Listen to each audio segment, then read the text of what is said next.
好，来继续来到台南的新市，当地特产白莲雾。今年因为天气的关系，讲这个开花数量比去年减大约2成。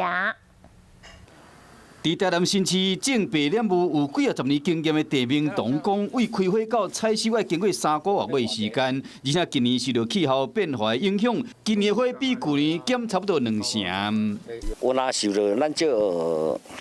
天灾的影响啦吼，你比如讲山野研究嘛是拢总无开出来嘛，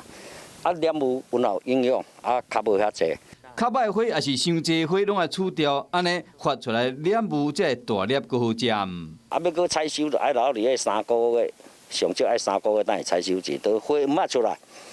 咱花抹出来，啊到要采收到3个月以上就对了。为着要保存白莲雾古早味的特色以及新市产业传统文化，伊希望讲一年一摆新市白莲雾节会使提供品质上好的白莲雾，予消费者来食。